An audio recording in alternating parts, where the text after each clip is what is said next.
नमो भगवते वासुदेवाय। ॐ नमो भगवते वासुदेवाय। नारायणं नमस्कृत्य नरं चैव नरोत्तमं देवीं सरस्वतीं व्यासं ततो जयमुदीरयेत्। नष्टप्रायेष्वभद्रेषु नित्यं भागवत सेवया भगवतीरुत्तमश्लोके भक्तिर्भवती नैष्टिकी। कृष्णाय वासुदेवाय देवकीनन्दनाय च नन्दगोपकुमाराय गोविन्दाय नमो नमः। ॐ अज्ञानतिमिरन्धस्य ज्ञानाञ्जनशलाकया चक्षुरोन्मिलितं येन तस्मै श्रीगुरवे नमः। श्रीचैतन्यमनोभीष्टं स्थापितं येन भूतले स्वयं रूप कदा मह्यं ददाति स्वपदान्तिकम्।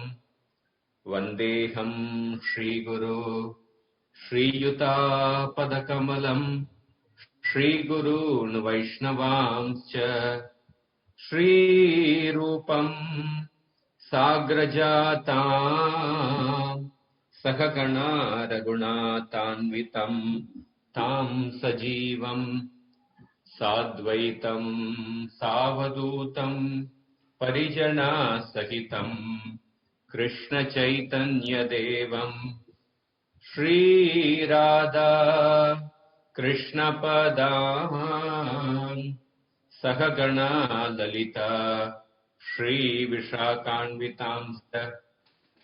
हे कृष्णा करुणा सिंधु दीनबंधु जगत्पते गोपेश गोपिका कांत राधा कांत नमोस्तुते। तप्त कांचन गौरांगी राधे वृंदावनेश्वरी वृषभानुसुते देवी प्रणमामि हरिप्रिये।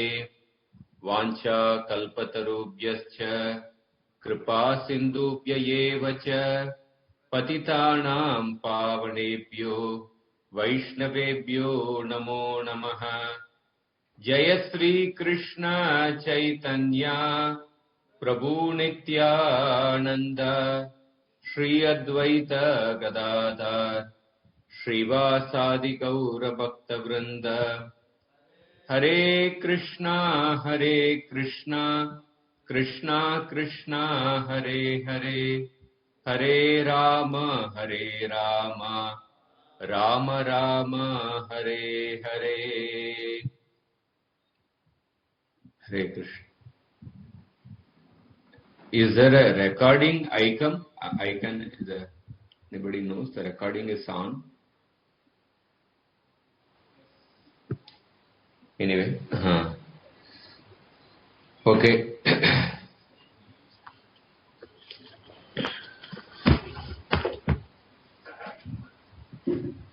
We'll continue the third canto, 17th chapter.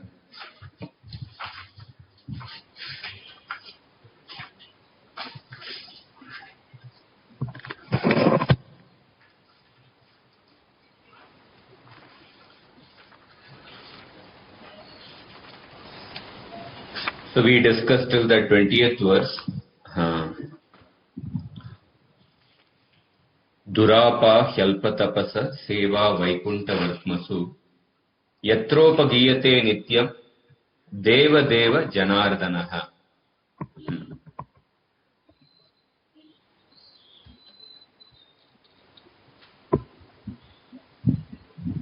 Just 1 second. 1 minute.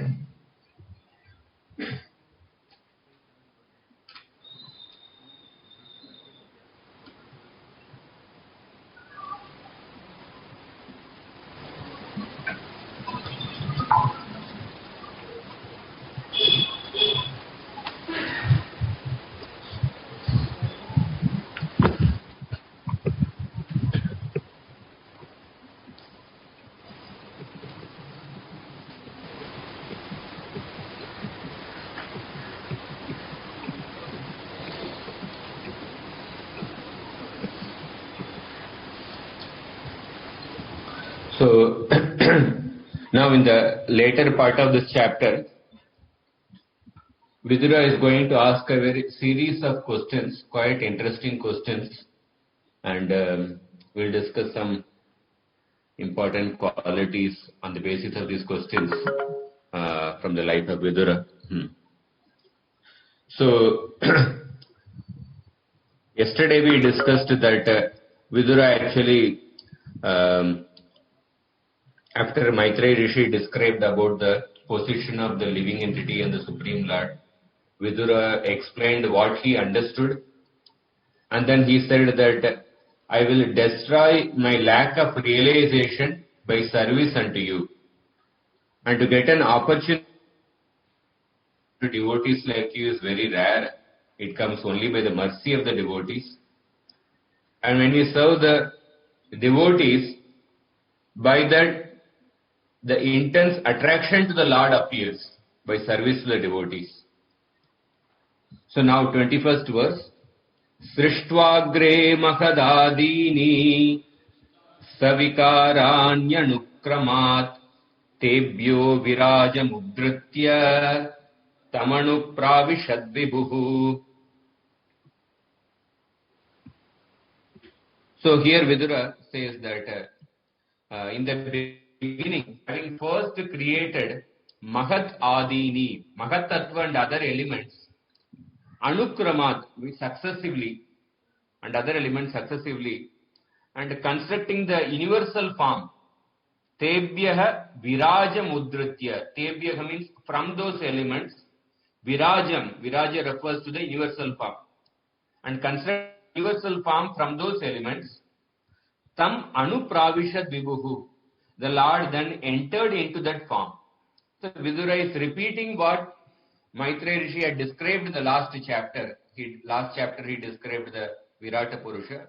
Out of joy of achieving satisfaction, Vidura is repeating what Maitreya said in order to ask details of the pastimes just heard. And then further he says,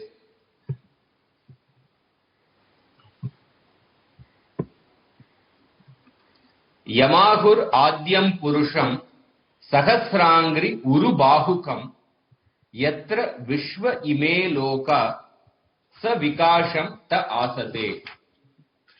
So the Lord is called the first Purusha, Adyam Purusha. Yam Ahur means is called. The Lord is called as the first Purusha. Sahasra Angri Urubahukam. He has 1,000 feet, 1,000 thighs and 1,000 arms. That is the nature of the universal form. And Yatra Vishwa Ime Loka. In that universal form, all the planets exist. Sa Vikasham, along with their extensions. Along with their extensions, everything exists in that particular form.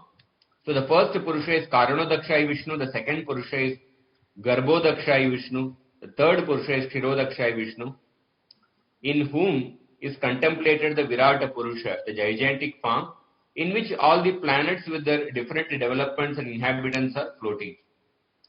So now he begins a series of questions from this 23rd verse. Yasmin Dashavida Prana Sendriyartendriyas Trivrit Tvayerito Yato Varnas Tadvibhutir Vadasvana. So previously, in the last chapter, Maitreya Rishi had described that 10 kinds of Prana Shakti, 3 kinds of Atma Shakti and 1 type of Jiva Shakti. So here he is asking a question about those Pranas. Yasmin Dashavida Prana. In the universal form, you described 10 life years. 10 life years of 3 kinds. Sa Indriya, Sendriyartendriya Trivrit. And also of 3 kinds. That means you described 10 life years of 3 kinds along with the sense objects and the senses. Indriya, Sa Indriya, Artendriya. So Indriya refers to senses and Artendriya refers to sense objects. You described about the senses, sense objects, the 10 kinds of life years. And also you describe that how from the universal form, the different varnas, Brahmana, Kshatriya, Vaishya, the different varnas arose. Tvayerita yato varnas. Now, tad vibhutir vadasvana. Now please speak about the vibhutis of the Supreme Lord. So the first 3 lines, Vidura mentioned what Maitreya had described previously, the last chapter. And the additional question he is asking is that vibhutir, please describe about the vibhutis of the Lord. So vibhutis refers to persons such as Prajapati, according to Vishnu Chakravarti here. Please describe about the Prajapatis who will actually assist the Lord in the creation. Yatra putraischa pautraischa naptrubis saha gotra jai praja vichitra kritaya asan yabiridam tatam. So, yatra putraischa pautraischa.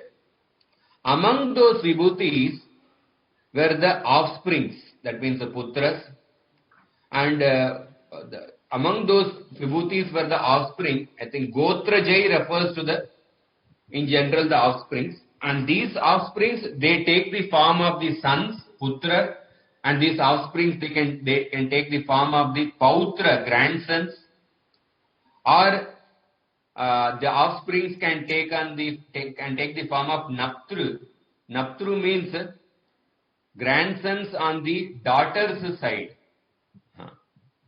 So all these are coming in the same Gotra, Gotra Jai. The Gotra Jai can refer to the Putra, the sons, grandsons from the son side, or Naptrubi, the grandsons to the daughter side. So Praja Vichitra Kritaya Asan Yavir Idam Tatam. So by all these actually Putras, Pautras and Naptrus of the Prajapatis, the whole universe became populated. The whole universe became populated. So essentially, Vidura is wanting to know about the Prajapatis and how they actually populated the universe. Prajapatinam cha patis chaklupe kan Prajapati sargams chaivanu sargams cha manun manvantaradipan. So please describe all that Brahma created. Now this is asking that the secondary creation is done by Brahma. Chaklupe means decided or created, we can say. Please describe all that Brahma created. So Brahma created the Prajapatis and Sargam Chaivanu Sargamcha. The various types of creation and sub-creations. So you will find later in the 3rd canto, I think 10th or 12th chapter, the 10 divisions of creation will be described. At the various stages of the creation, different types of living entities were created. Human beings, reptiles, animals, devatas, gandharvas, vidyadharas. So the various types of creation, Prajapatis, the various types of creations and the sub-creations, Manun, all the Manus. And Manus are the Lord of the Manvantaras. Manun Manvantaradipan. Manvantaradipan is an adjective for Manun. Please describe about the Manus who actually preside over the different Manvantaras.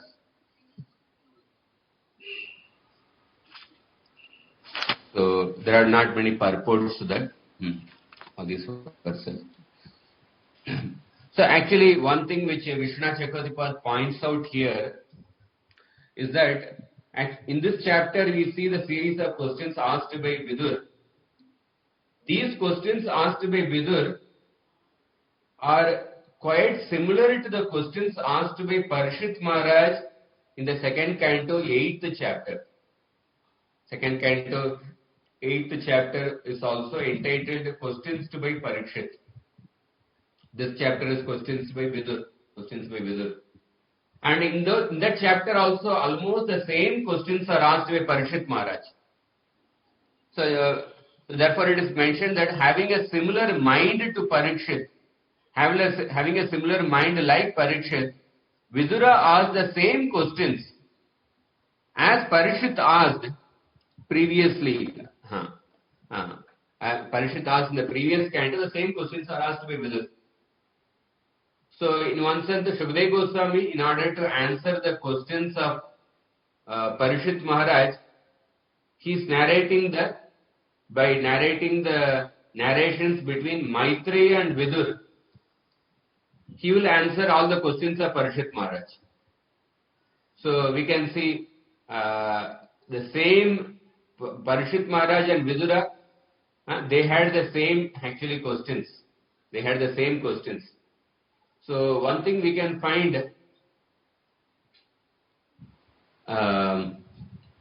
like in the 6th canto of the Bhagavatam, the Ajamil story, the glories of the Lord's holy names were spoken by four people, 4 persons. The glories of the Lord's holy names were spoken by Vishnu Dutas to the Yamadutas, and the glories of the Lord's holy names were spoken by Shukdev Goswami, and the glories of the Lord's holy names, and the glories of Bhakti Yoga were also spoken by Yamaraj to Yamadutas. And who is the 4th person? The glories of the Lord's holy names were also spoken by Agastya Rishi. Agastya Rishi was mentioned just at the end of that 3rd chapter. I think last verse, or end of the 3rd chapter, last verse, or the 2nd chapter, last verse somewhere. So, in one sense, in the different Guru Parampara, different bona fide Sampradayas, the same conclusions were reinstated, reconfirmed by different authorities. In the group of the Munis, the nature of a Muni is that they would want to speak something different from what others have spoken. That is the mindset of a Muni. But among the Vaishnavas, they reconfirm the same conclusions of Bhagavad Dharma spoken by others. Yeah, sometimes there can be difference of opinion in regards to application of those principles. There can be difference of opinion in regards to how to serve Krishna. But there is no contradiction in regards to whether to serve Krishna or not. There is no difference of opinion in regards to the Siddhanta relating to the Siddhanta of the position of the living entity and the position of the Supreme Lord. So, and similarly here we find, even in enquiries, similar kinds of enquiries were asked. Parishit Maharaj and Vidur, they asked the same type of enquiries. Chapter 8 of the 2nd canto and this chapter 7 of the 3rd canto. So, we can find not only there is contradiction, there is a similarity in the speakers, but there is also similarity in the mode of thinking of the enquirers also. The example here is Parishit and Vidur. Yeah, next verse. Uparyadascha ye loka bhumer mitratmaja sate tesham samstam pramanam cha burlokasya cha varnaya. So, here he is asking that, please describe the planets above the earth, below the earth, and their appearance, dimensions, and also describe the earth. Bhumer mitratmaja sate. Mitratmaja means Maitreya Rishi's father's name is called Mitra. So Mitra Atmaja, that means son of Mitra. So Mitratmaja is a word which Vidur uses to address Maitreya. Samstam means appearance. So please describe about the different planetary systems. In fact, exactly a similar question was asked by Parshit Maharaj in 2.8.16. Pramanam andakoshasya bhakyabhyantara bedatah Mahatam Chanucharitam Varnashrama Vinishchayah. Parishit Maharaj asked that please speak about the dimensions of the universe outside and inside. The activities of great souls, Mahatam Chanucharitam, and the definition of Varnashram. So we find that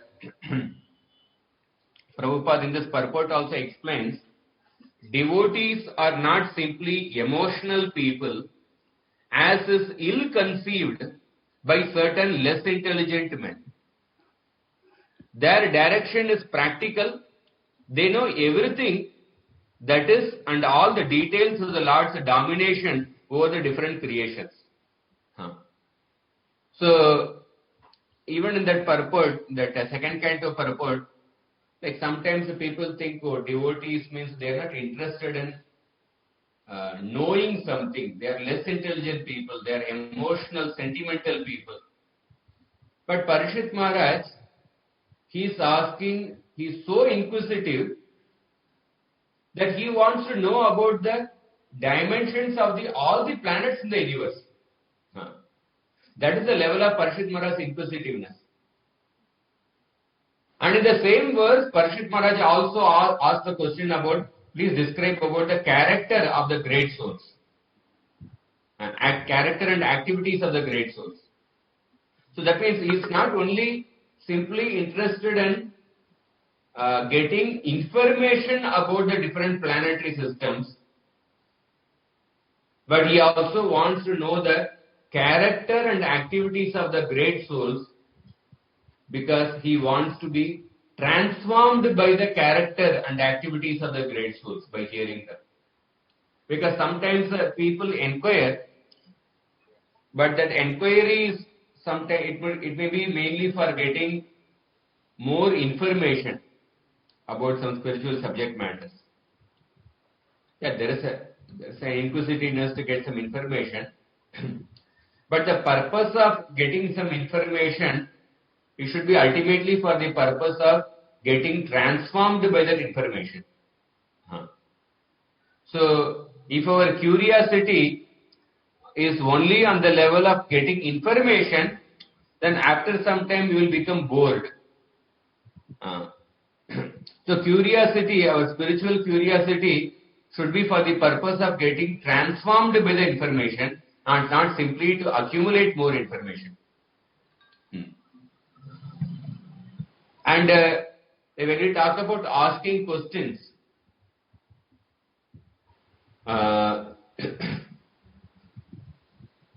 when somebody is born in a, say, devotee's family or in any pious family, and then because of the family tradition,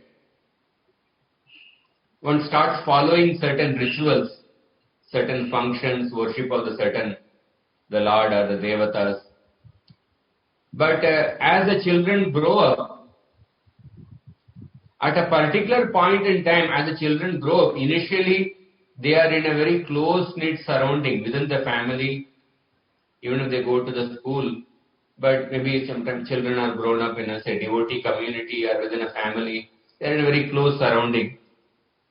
But as they grow up, when they become teenagers, and then when they become more and more exposed to the society around them, then they meet various kinds of people who are brought up in other surroundings. So, and then they encounter different questions.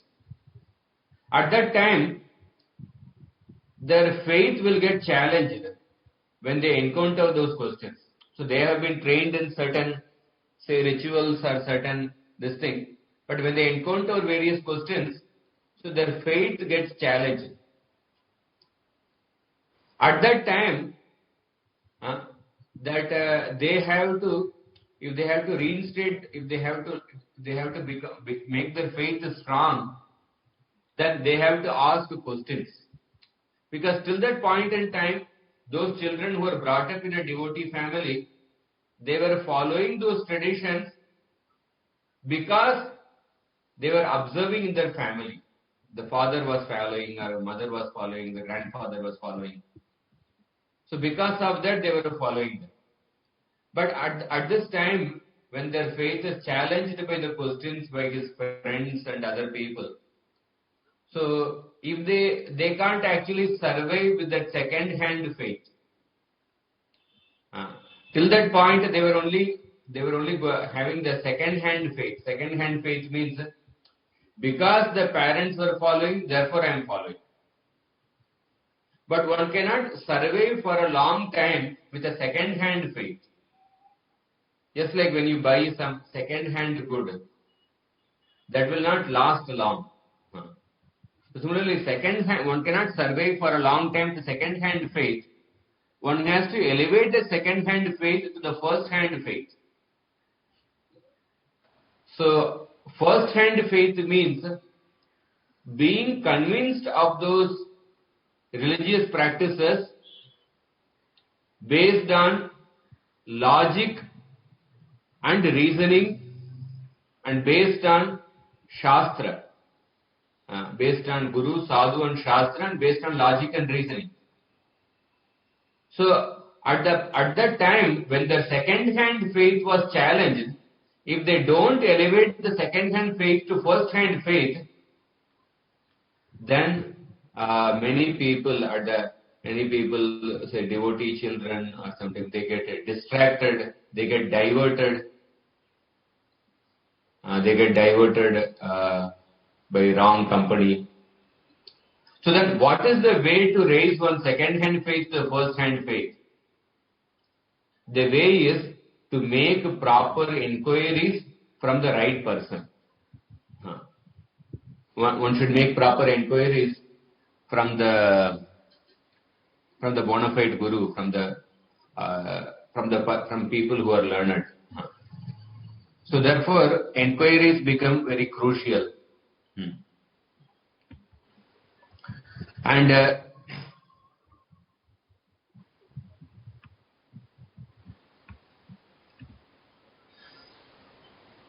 one more thing is, sometimes in inquiries,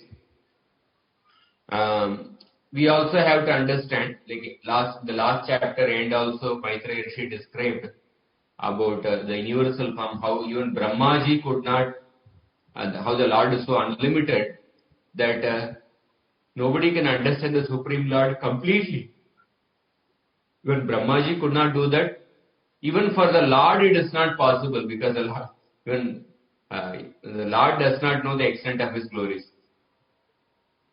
So, when we understand this subject matter, we have to inquire about different subject matters. At the same time, we have to know one thing. First is, we should know that we cannot understand everything.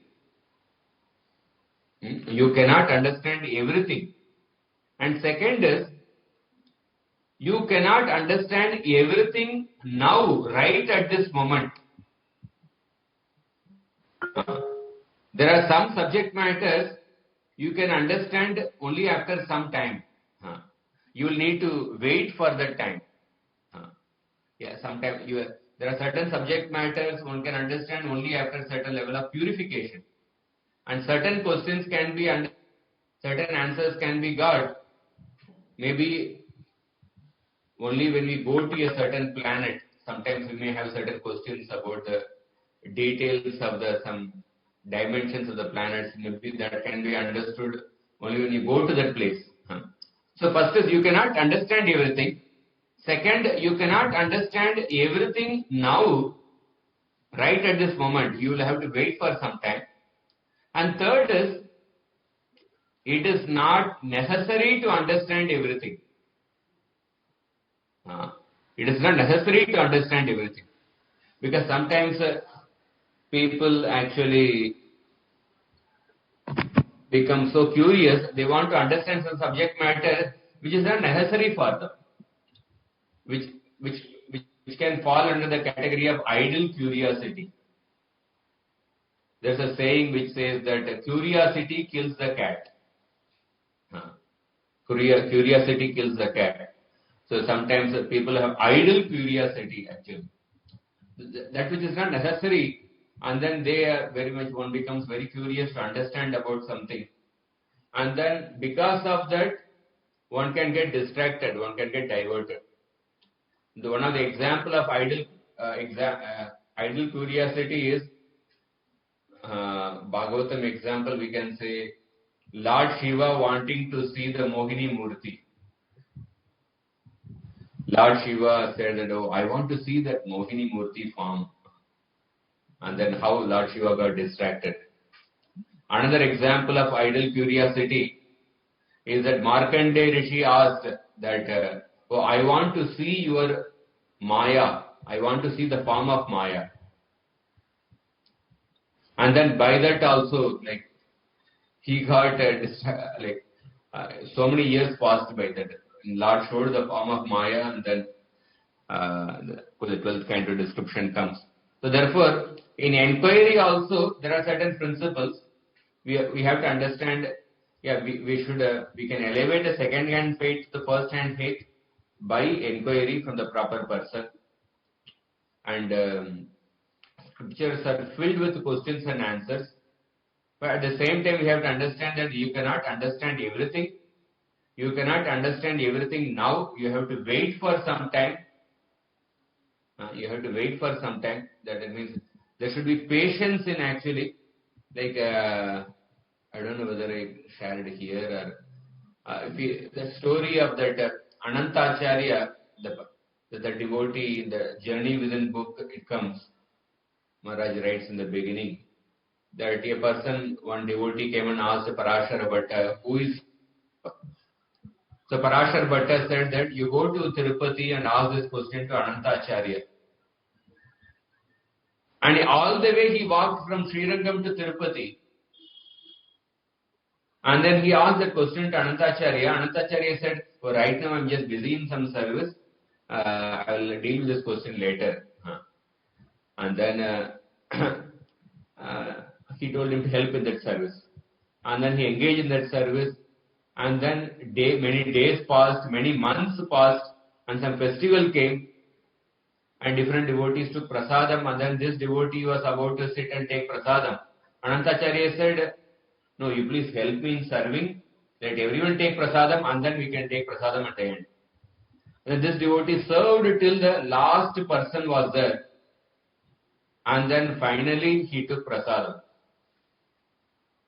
Then Anantacharya said, by the way, some months back when you came, you asked a question. What was that question?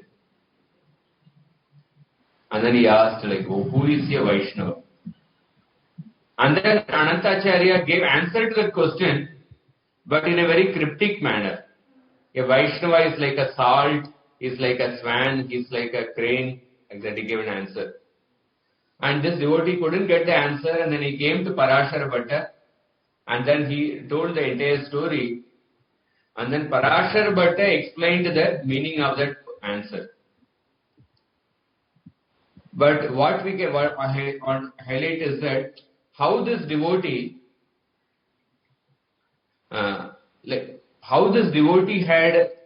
like he first of all he asked the question, who is a Vaishnava? Sometimes we want to ask some question, but that is just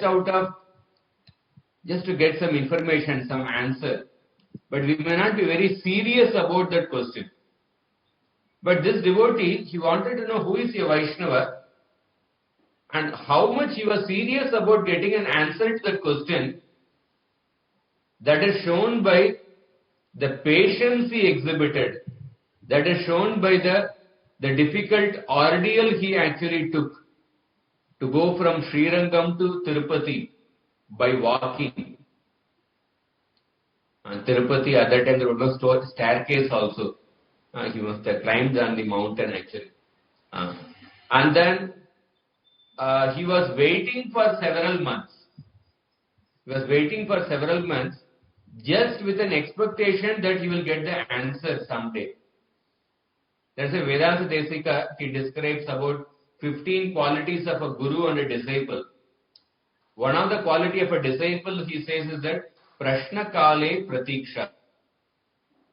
people will wait for the right time when the Guru will actually give the lesson, when the Guru will actually impart knowledge. Now, one of the traditional Gurukuls, one devotee who was actually studying, he was mentioning. So in the Gurukuls, actually the time for the classes would not be fixed. Any time the teacher would call, and then the students would have to go for the lesson, actually, for the class. So once what happened, almost like the students were there in the Gurukul, and then from the morning, actually time passed, evening came, and the students were waiting when the teacher would actually, today the lesson has not happened only. So around 6 o'clock, one student went and asked the teacher that, when is the class, when is the lesson, Gurudev, like that he asked.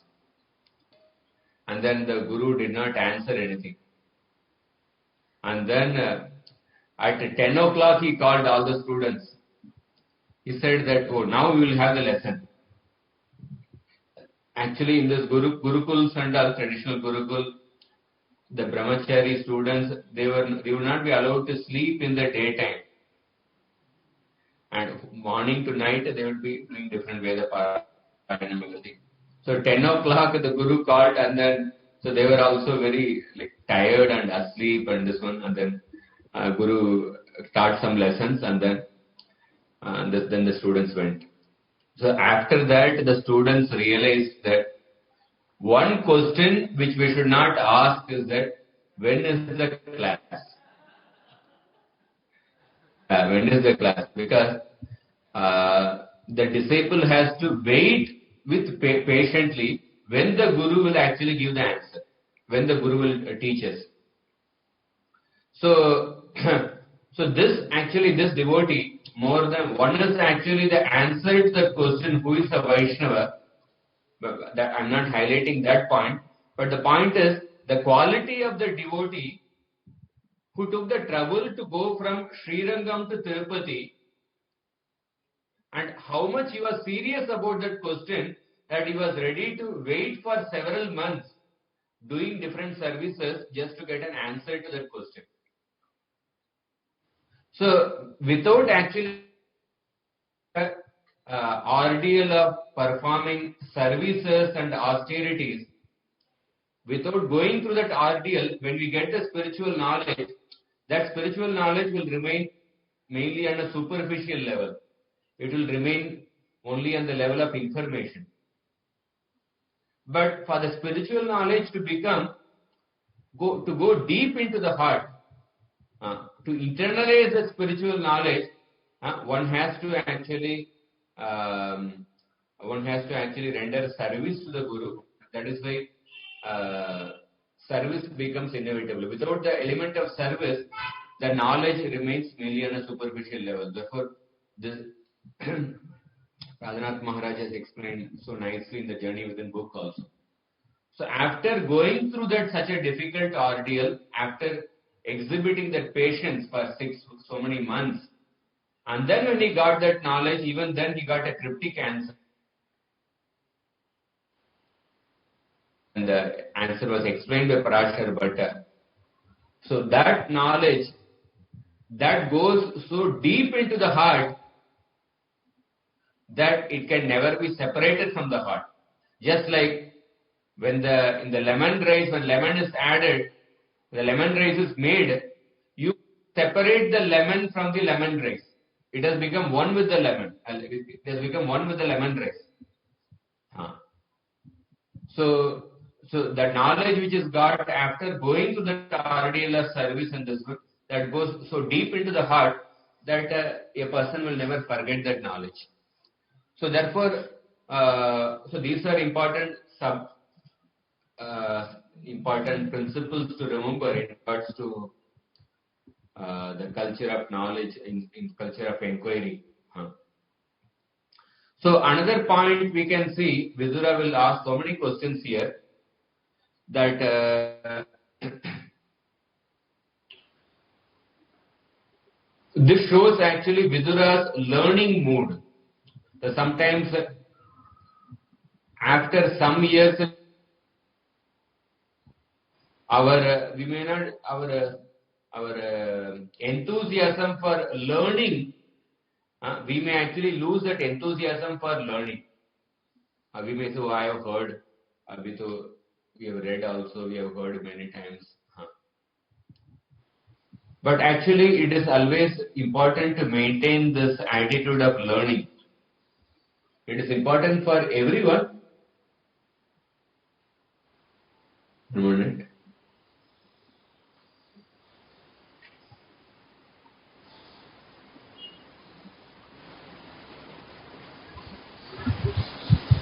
It is important for everyone, but especially for the brahmacharis, because brahmachari life is, in principle, it's basically a student life. Student life means learning. Of course, in ISKCON we have brahmacharis also take up the role of, say, preaching or teaching. It's also there. We have to perform that as a service to Srila Prabhupada, as a service to Chaitanya Mahaprabhu. But one of the core aspects of a brahmachari life is actually learning. And it is important whether even if you're a grahastha or somebody, still learning is always important. And if we somehow maintain this attitude of learning, then we will not feel boredom even after many years. So at least 51% of the time, or 51% of our life should be in learning something. Okay, sometimes I'm not saying, especially the number, even if you don't get that much time, at least the mood of learning should be there. So therefore, that and when we have the learning mood, and we have so many things to learn. If we have to learn in our own sampradaya, first of all, we read Prabhupada's books thoroughly, and then we can actually learn in our own sampradaya. So many books are written by the acharyas, we can read them, and then if we have to learn further, we can learn others. We can learn Ramayana, we can learn Mahabharata, and somebody wants to learn. Somebody wants to go in, say, Sanskrit line, one can learn the Panini Vyakarana, one can learn, say, Nyaya, Mimamsa. If somebody wants to learn, of course, we should learn to properly reconcile. We can learn other literatures, like Mahaprabhu took some essence from all the sampradayas. So one can say Vedanta Desika, Ramanuja, and then, or somebody has a particular interest in, say, learning something in deity worship. So one can learn more details of deity worship. Or somebody has interest in performing some yajnas, so one can learn proper Vedic chanting and yajnas. So if we, at least if we keep that we have to find our field, what will be of interest, what we can learn in the Sanatana Dharma, which we can actually engage in the service of the Lord. It's not simply for our learning and also teaching to others, contributing to others. The field may change from person to person. Somebody's field may be only purely on the Shastra. And even in the Shastra, there are various divisions are there. Something can be just Bhagavatam, Vaishnava literatures. In that also there are so many are there. Or, okay, somebody can be more inclined towards maybe some stories, Ramayana, Mahabharata, which can teach many life lessons, which can also be taught to other people. Or somebody is interested in, say, Vyakarana and other this one.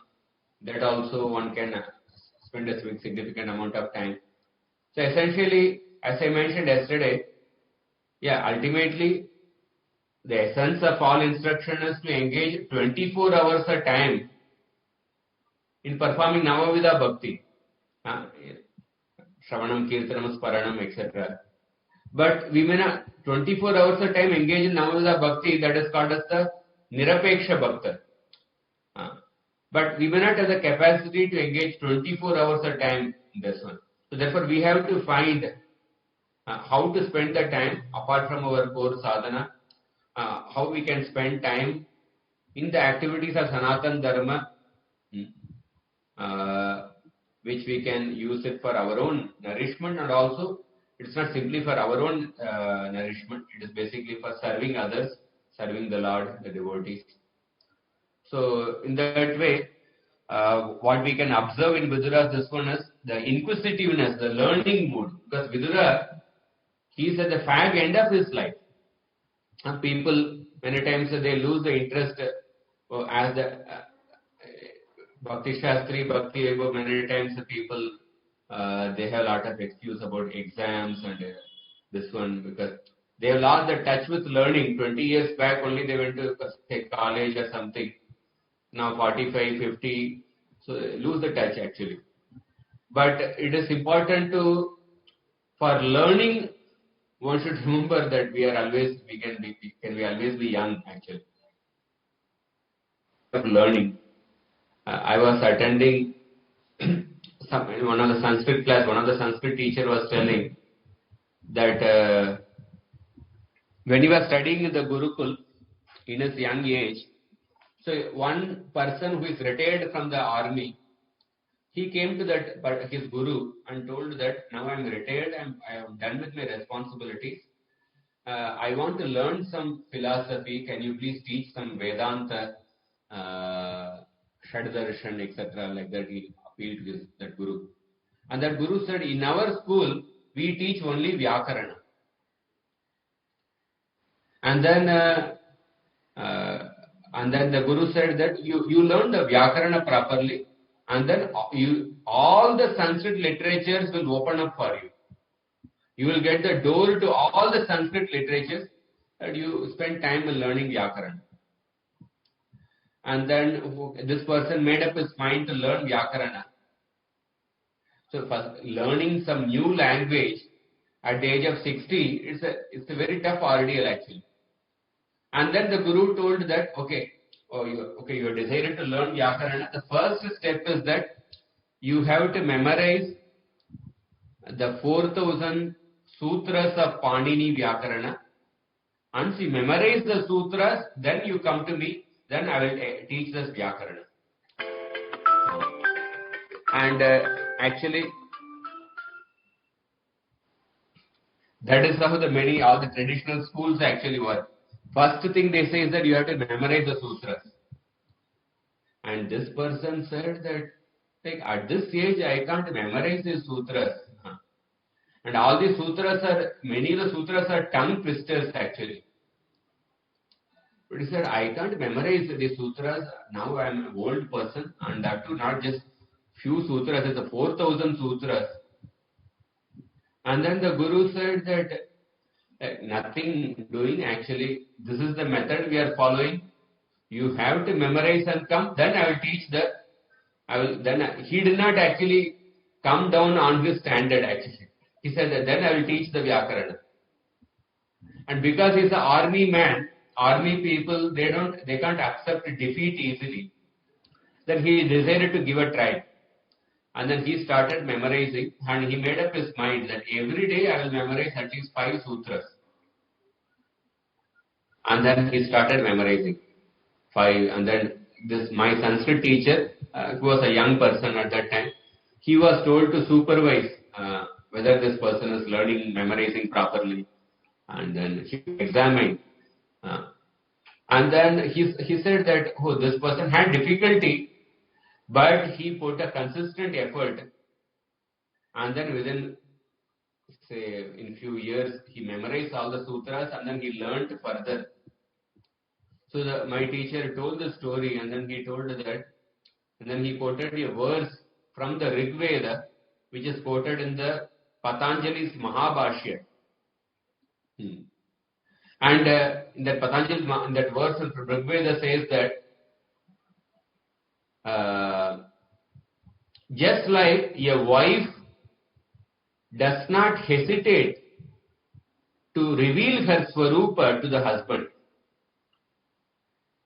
Just like a wife does not hesitate to express what is in her mind or to reveal her Swarupa to the husband. So similarly, when the Vidya Devi sees that a person is really serious to learn Vidya, when she sees that somebody is really struggling and is sincere and putting consistent effort to learn Vidya, and Vidya Devi will not hesitate to reveal her Swarupa to that person. So therefore, this is a story that how this person started learning at a later age. So generally as time progresses, as age progresses, we become little slack in our learning actually. But we can see Vidura, he is retired, he is a sannyasi, but he is actually, how much he is inquisitive, he is asking so many questions. And another, like 1 month back, like in our last session of one of the Sanskrit batch, so there is a teacher, Pushpa Dikshit Mataji. She is actually 80 years old, 78 or 79, and she is teaching so many students. And once Zoom classes were going on, so one person, he told, he said that 5 years back I wrote an email to you that I wanted to actually come and join your Gurukul and study under you. But somehow I could not come and join, but I actually want to learn from you like that. I'm very grateful that now I have opportunity to learn through the internet. That person was from America. And then he said, but at least I'm getting opportunity now like that. He expresses gratitude. And you know the age of that person? And the age of the person is 80 years. So 5 years back means like 75 years. 5 years back, at the age of 75, he had a desire to go to the Gurukul and learn. So in that way, learning is something is important. Of course, for modern education, we just go through some official education system and we just get some degree and this one. That's not a big deal actually. It is just a matter of cracking the system. But so we have to learn, as I mentioned, there are so many. First, we learn Prabhupada's books properly, and then so many books in our own Sampradaya, and then we can learn many subjects in the business Sanatana Dharma, and then we can use all of them in the service of Krishna, because many of the questions asked by Vidura, they are not directly on Krishna, they are related to so many subjects of Sanatana Dharma, but at the end he will say that, oh, please answer all these questions in such a way that it relates to Krishna. So like that, Vidura asks profound questions.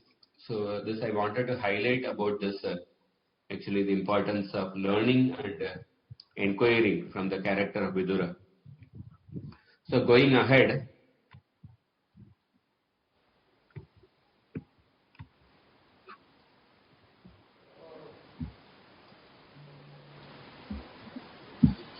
yeah.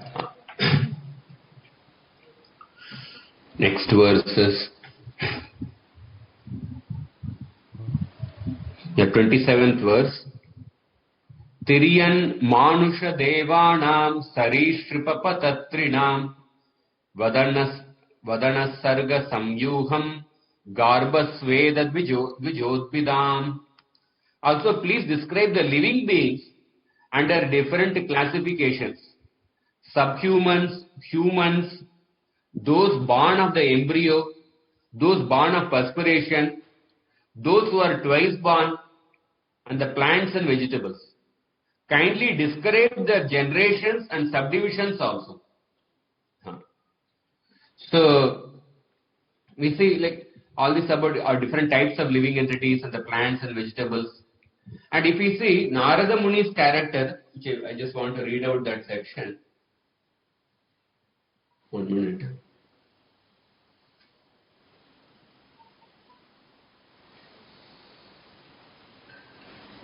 So getting switched up.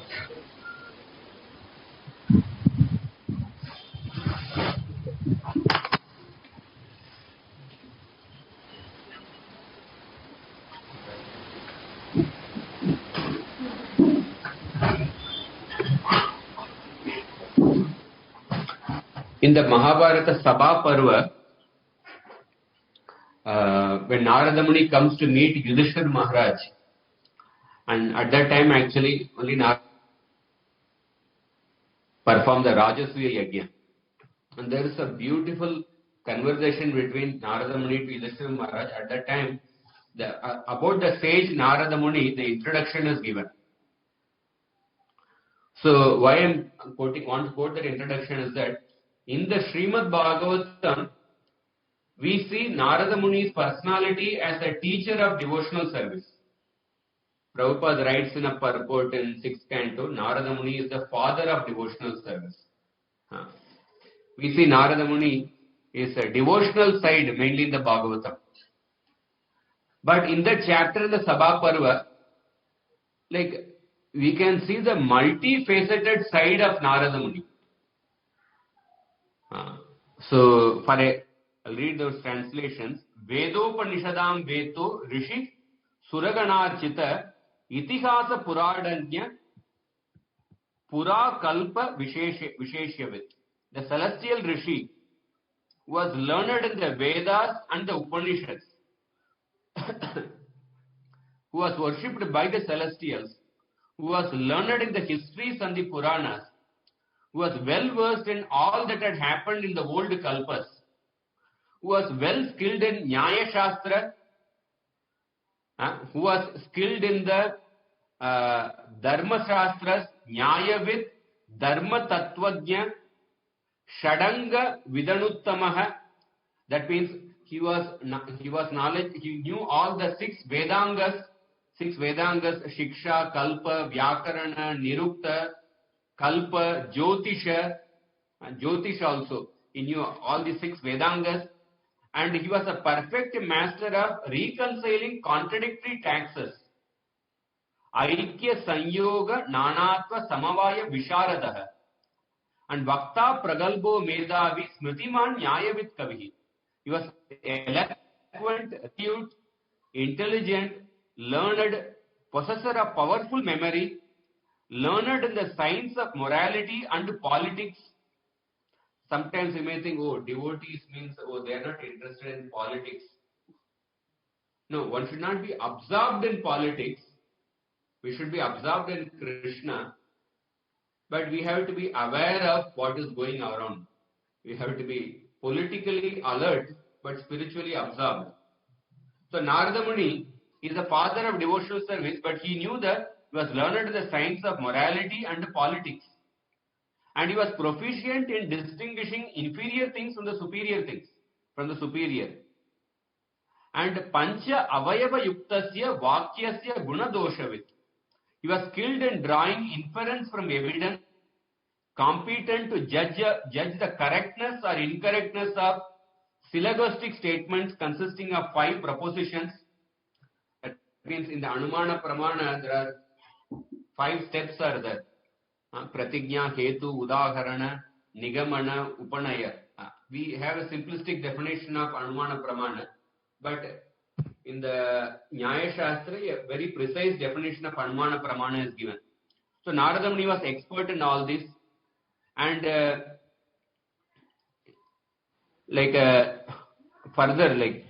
he was a man with a definite conclusions about Dharma, Artha, Kama and Moksha. He was a man with a great soul seeing the universe. He was learned in the science of war and treaty, proficient in making disposition of things by guesses. He was the teacher of 6 sciences. What are the 6 sciences? He was the teacher of war, treaty, march, defending military posts, how to make strategy. In this way, he was learned in all the Shastras. So why I am mentioning here is that sometimes we have a notion, devotee means we should not read anything other than the Vaishnava Granthas. Vaishnava Granthas, they teach us about the Bhagavad Dharma. But we see the very father of devotional service, Narada Muni, he was learned in so many aspects of Vedic literature. that and he used all this knowledge ultimately in the service of the Lord. So therefore, of course, all of us have our own capacity, our own limitation, our inclination, interest. So based on that, we can choose what is the subject matter we can learn, and which we can contribute to the society. Which we can learn and which we can actually serve the society. So one has to, when we keep that learning thing active, then we will not find the time passing by. Otherwise, at a certain point, suppose we don't have a very higher taste in the hearing and chanting, we are not able to spend time, so all the time in Bhagavatam.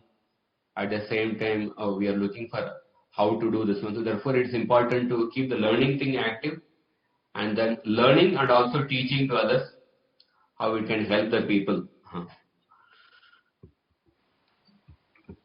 So, going ahead, Gunavatarir Vishwasya Sargastyat Apyashrayam Sujata Srinivasasya Vyachakshvodara Vikramam.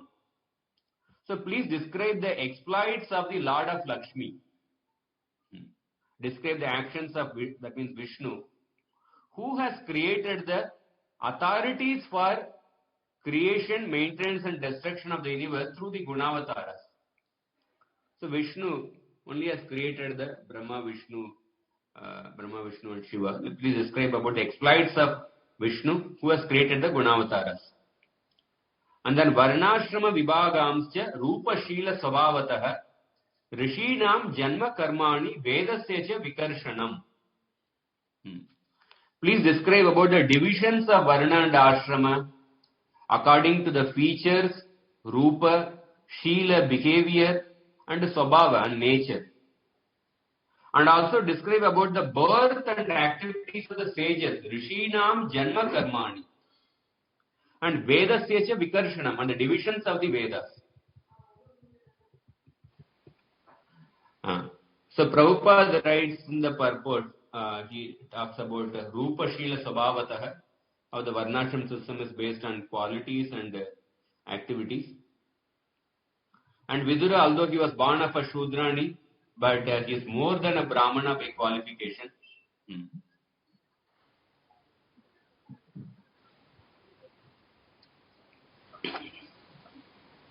Yeah, next verse. Yagyasya cha vitanani yogasya cha pataprabho naishkarmyasya cha sankyasya tantram va bhagavat smritam. Please give you a detailed description of yajna, sacrifice, and the path of yoga, and then jnana and sankhya, as well as Narada Pancharatra. So Tantra refers to Narada Pancharatra. So, like some of the things, it's not that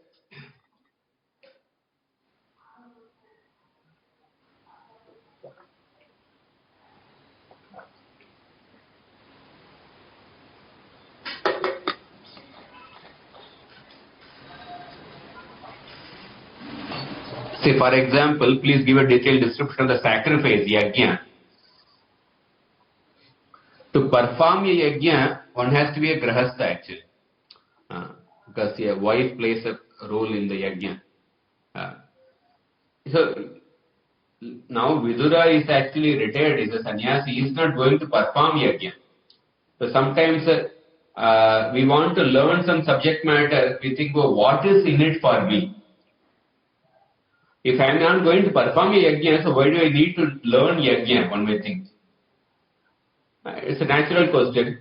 But it's not about just because I cannot perform yajna, that does not mean that one cannot learn yajna. Because when those activities, yajna or different paths, when they are meant to actually satisfy the Supreme Lord, even though you may not be able to perform those yajna in detail, by showing your interest to know those activities which will help, which are performed to satisfy the Supreme Lord, by learning them, we get purified. Like for example, the 6th canto, in the story of the Maruts, So Diti was engaged by Kashyapa Muni to perform the Pumsavana Vrata.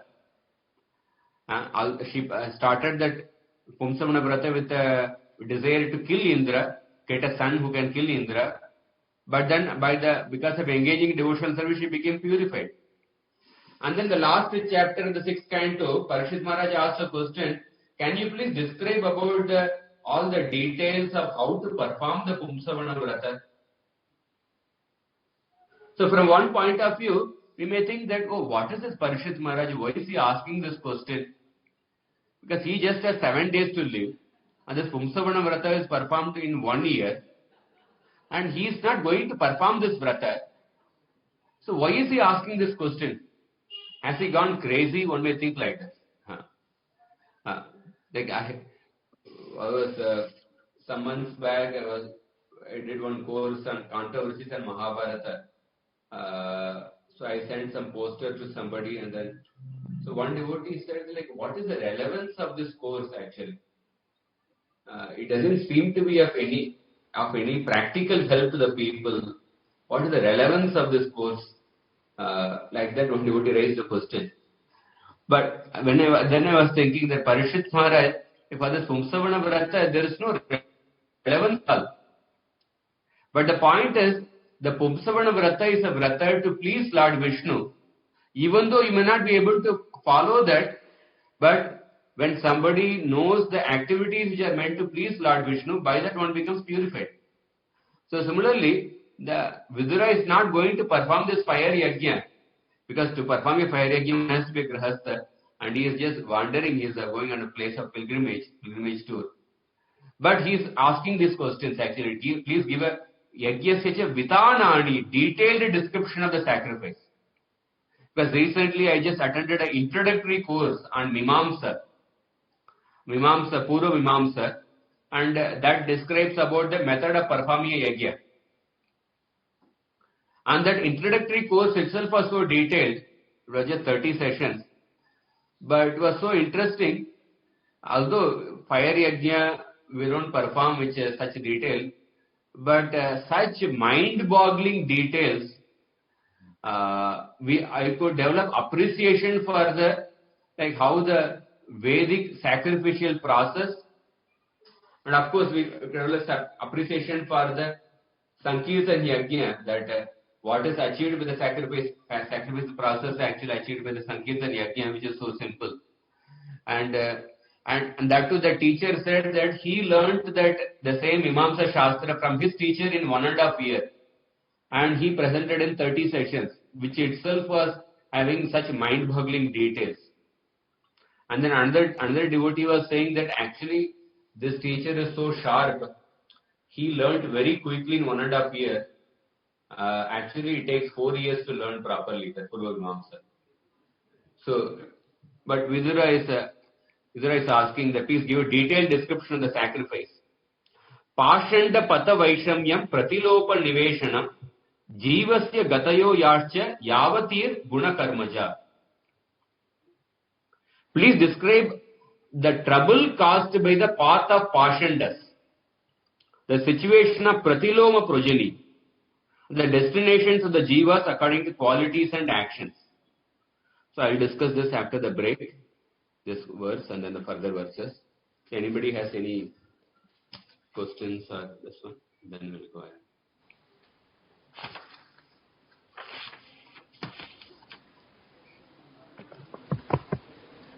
Was the audio clear?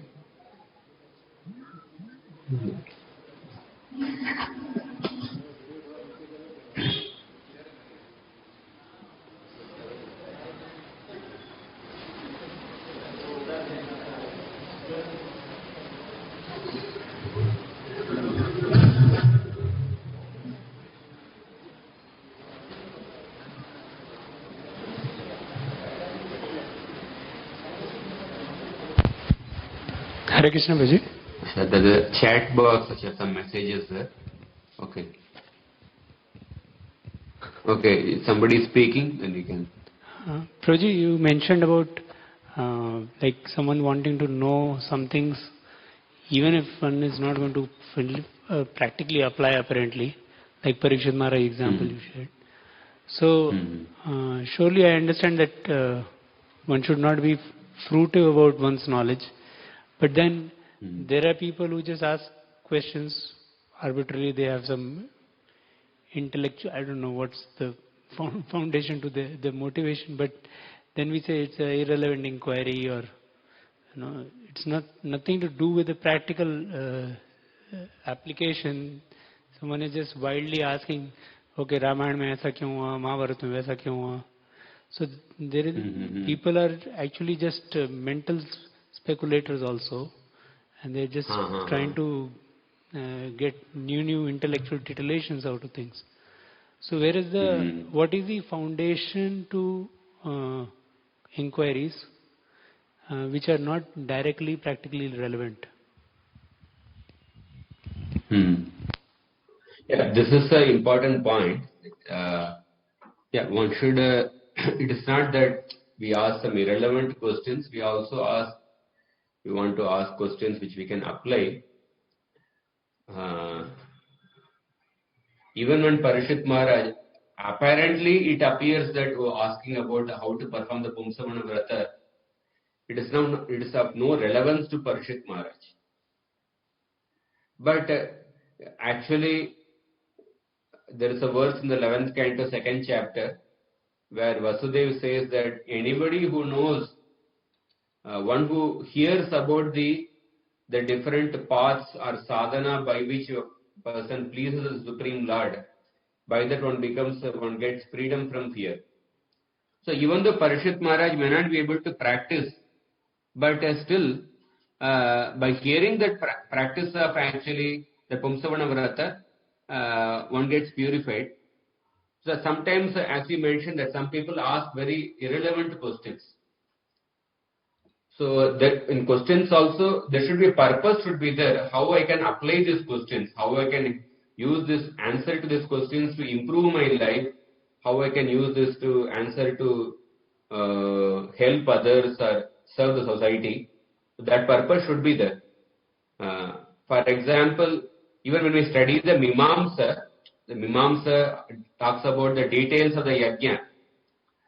But we may not be, you and me, we may not be performing those yajna. It's a very quite a detailed explanation. But still, why we study Mimamsa is that because the many of the concepts which are used in Mimamsa, Purva Mimamsa, they are applied in the Vedanta Sutra. Those concepts which are used in the Purva Mimamsa, they are used by Vedavyasa in the Vedanta Sutra. And Vedanta Sutra is to understand the Supreme Brahman. So in that sense, there is a relevance is there.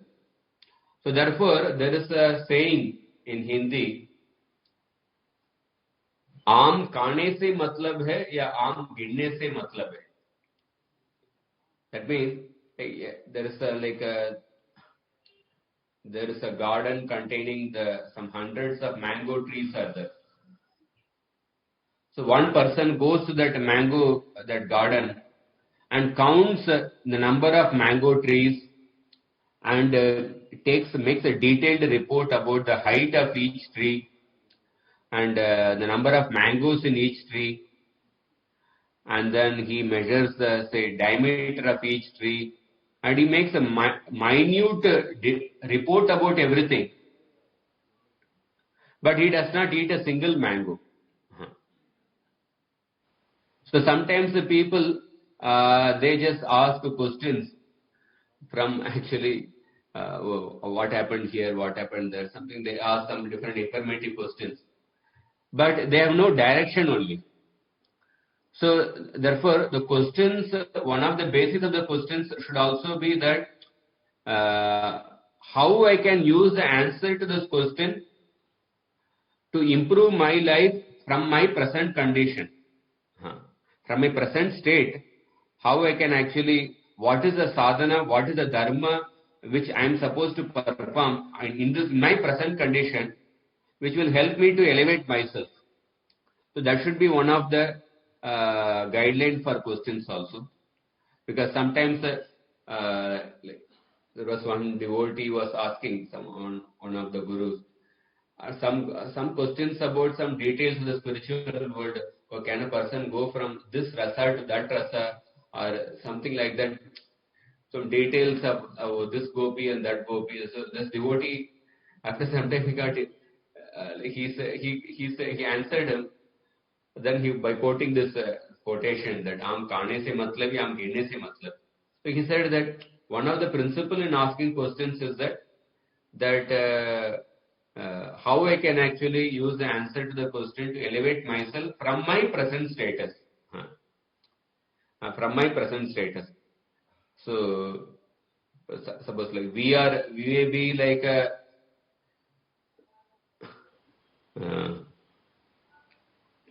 and like we may be struggling with vacho vegam, manasa krodha vegam, or and some anarthas, this one.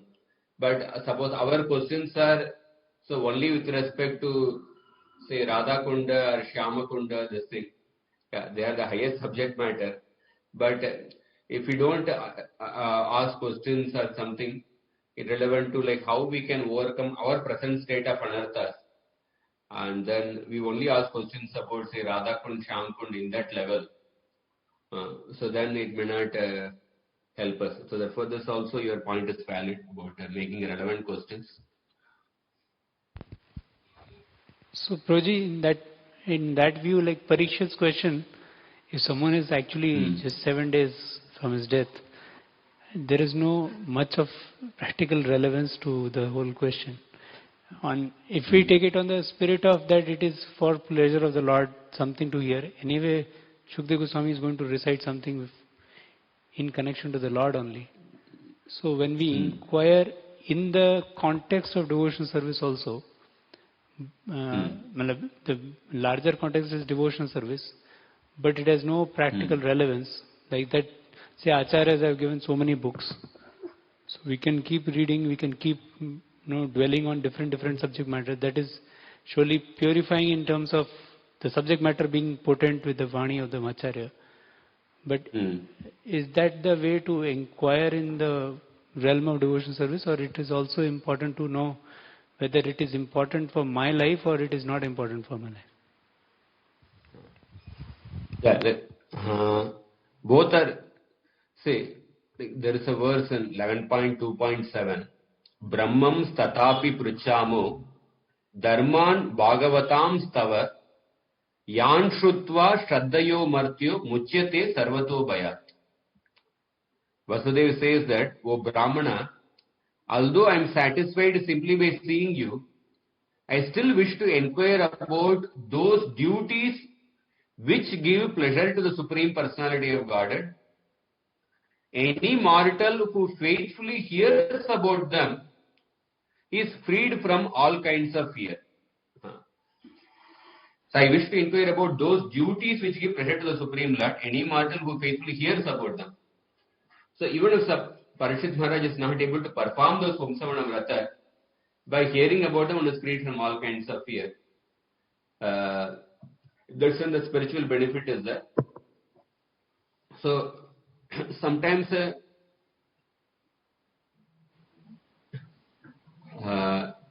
certain things which are concerned with our personal, with our present service, something related to our present area of service, we definitely want to learn to improve that services. But there are certain other aspects which may not be directly connected with our service, but they are connected with the, say, Lord, the scriptures, they are written by the Acharyas. So, still one can actually hear them, one can read them, if somebody has an interest and inquisitiveness. But suppose if a person does not feel, then one may omit that also. One does not.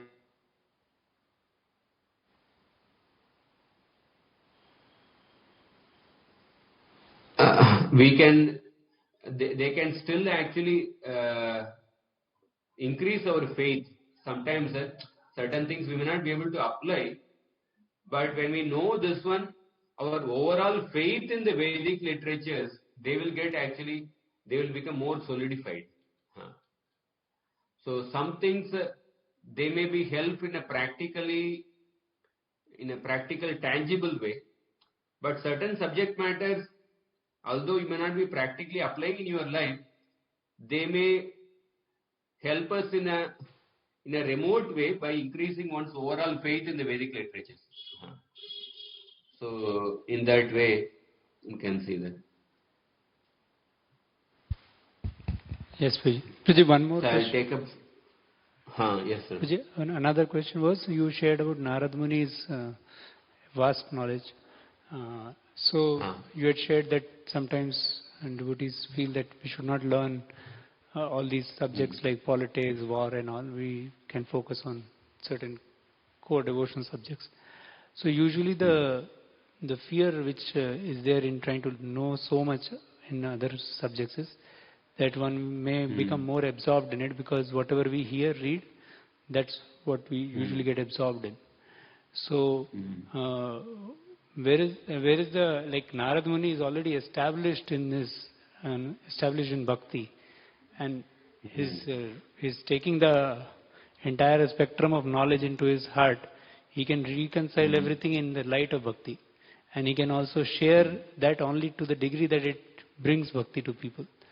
But when generally a devotee from a sadhaka stage is growing, how much he can actually reconcile and also keep the essence as clear is not so easy to, at least at a personal level, it is very difficult to discriminate there. And once he starts reading, there may be interest, because there is inclination, there is that, it may be the psychophysical nature has that, but the bhakti aspect is lost in that case. So what is the balance? See, always there is a balance between bhakti and dharma. Mam manusmara yudhyacha. In the case of somebody who is, say, Nirapeksha Bhakta, who has nothing to do with the Varnashram, he just 24 hours just engaged in direct activities of bhakti. And if somebody is on that level, then it is just natural, it doesn't matter, he is not concerned about any of the subject matter. If somebody is not on that level, then one has to balance between the bhakti and dharma. We have our basic sadhana, which one diligently performs, which one should perform diligently. And then one should regularly read Srimad Bhagavatam, Prabhupada's books, which actually gives the Nityam Bhagavata Sevaya, which gives the, which sets up the mood of actually devotion, which is something which is to be done regularly. The sadhana should not be neglected. And apart from that, I'm saying politics means it's not that we become absorbed every day, say, reading newspaper politics. Narada Muni learned politics means he knew actually the different, he was learned in Artha Shastra, which talks about politics. He was learned in the Sama, Dama, Danda, Veda. He was learned in those things. This one. And how the Narada Muni had a multifaceted personality. So similarly, because if somebody's nature is something that cannot be suppressed, that will come at some point of time. Krishna says in the Gita that, if you don't fight here, yada ahankara marshritya nayalseti manyase mityesha vyavasayase prakritisvam niyokshyati. That you will anyway end up fighting in the forest if you don't fight here. So one's nature has to be dovetailed but not suppressed. So it should be dovetailed in the service of Krishna and keeping our focus on our morning program, sadhana, reading Prabhupada's books, and along with that one should actually dovetail. We can keeping the association of devotees who will help us to actually keep us in track. So like that. Thank you. So I'll just take up some questions in chat box. Srinivas Prasad Prabhu. Just like Yamaduta's faith is challenged. No, what is the question actually? I didn't get them. Only just like Yamaduta's faith is challenged. षat Sandarbhas. Krishna Rupa Mataji षat Sandarbhas. The question is incomplete. Narsimha Avatar Prabhu, Prabhupada in the 4.34 Bhagavad Gita says that both blind following and absurd inquiries are condemned. How do we know which are absurd inquiries? Absurd inquiries, like something can be, like I mentioned, like something which is not necessary for us to know. We want to know about that. Idle curiosity kills a candor, some idle curiosity kind of some questions. Or absurd inquiries are, we are interested in, suppose we are struggling with Vacho Vegam, Manasa Prodavim, we are struggling with Anishtita Bhajana Kriya, but our questions are only about, our only questions is about Radha Kunda, Shyama Kunda. They are the highest of the subject matters. But from our point of view, it can be absurd inquiries actually. From our point of view, it can be absurd inquiries. But absurd inquiries also means some questions asked in a challenging mood. Sometimes a person may ask questions, they ask the right questions, but the mood may be challenging. Then in that case, it also becomes like an absurd inquiry.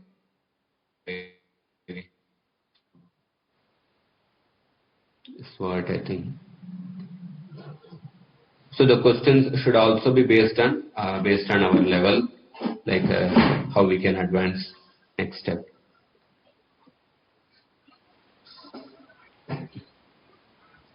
So I think I'll go ahead so that we can please complete this chapter.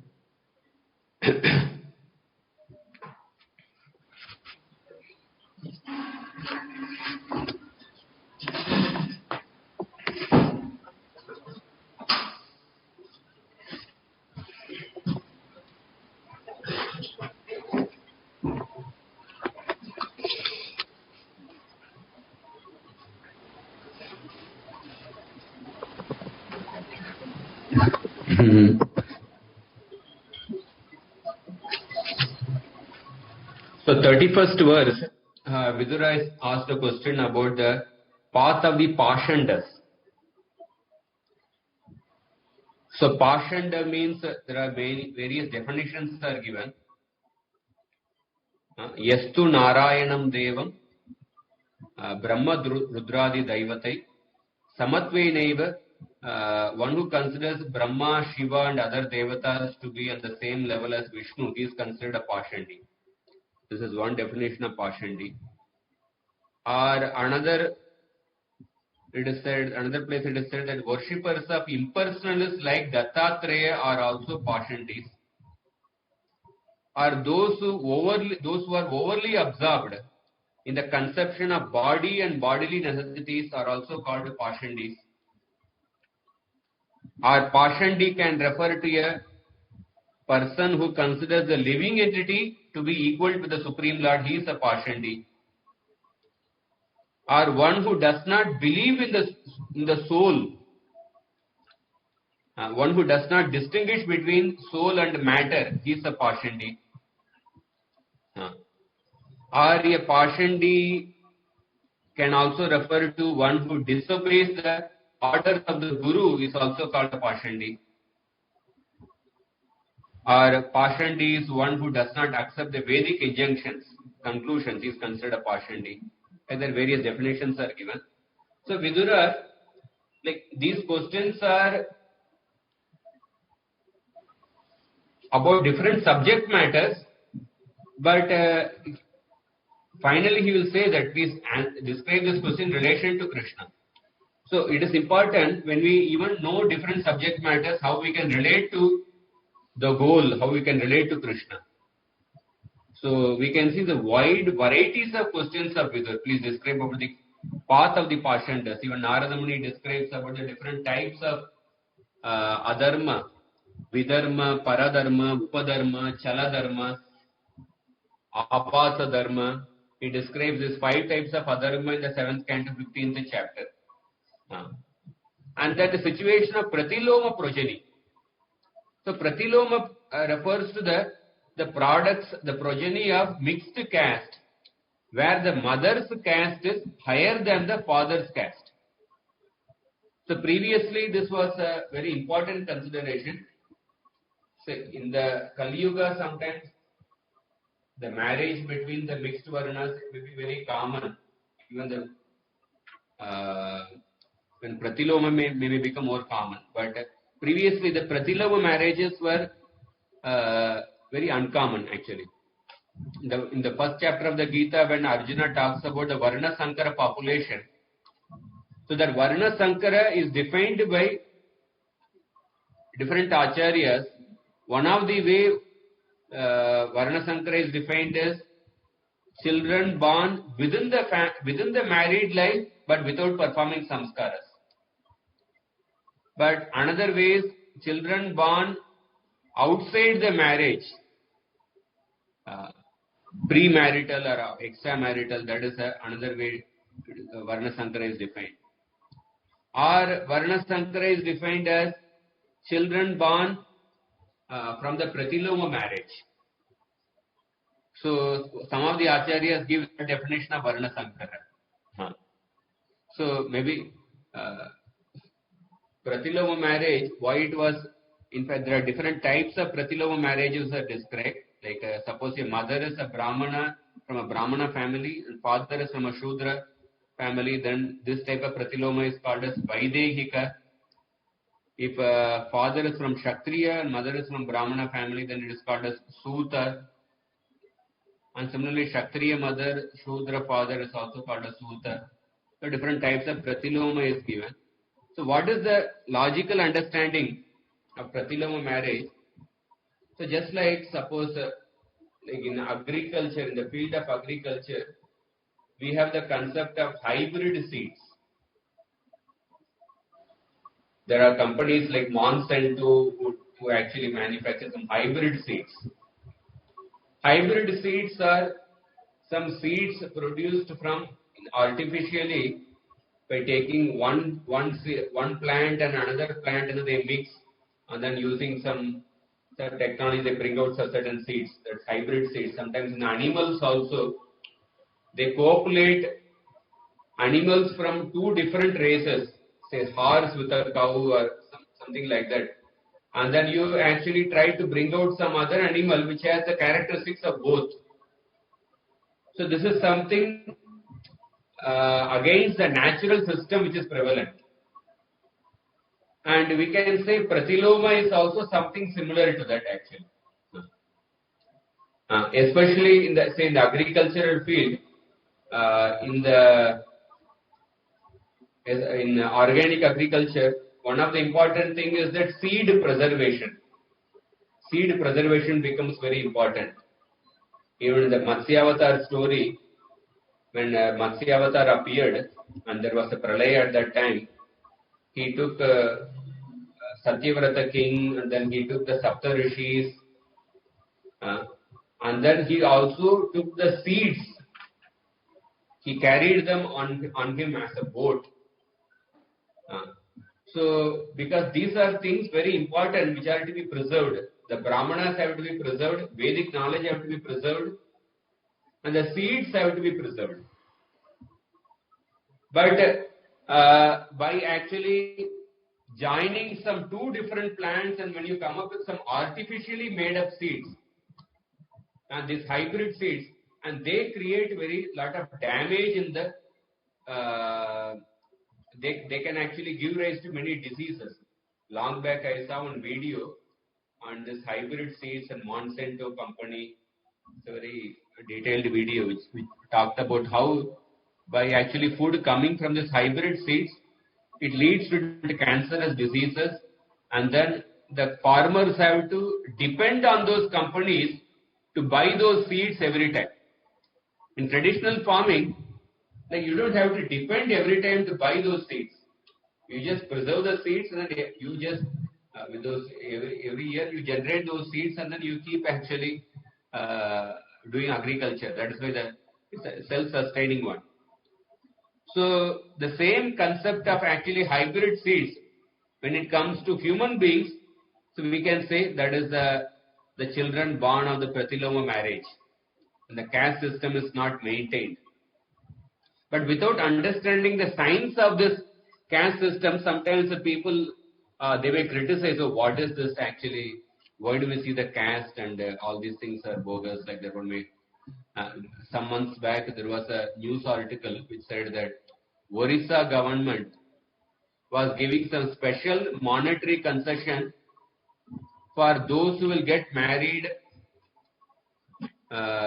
with somebody outside the caste, because they felt the caste system is creating so many problems. Whoever gets married outside the caste, government was supporting giving some special money for them. I felt this is like a concession for Monsanto company. So why the traditionally in Indian this one, why this the marriage from the same caste should be this one? Why this conception was there? Because to maintain the legacy, generally Brahmanas or Kshatriyas, Vaishyas, they want to maintain the legacy of their family, legacy of this one. So to maintain the legacy, it becomes important to marry the person from that, of course, and of course other considerations.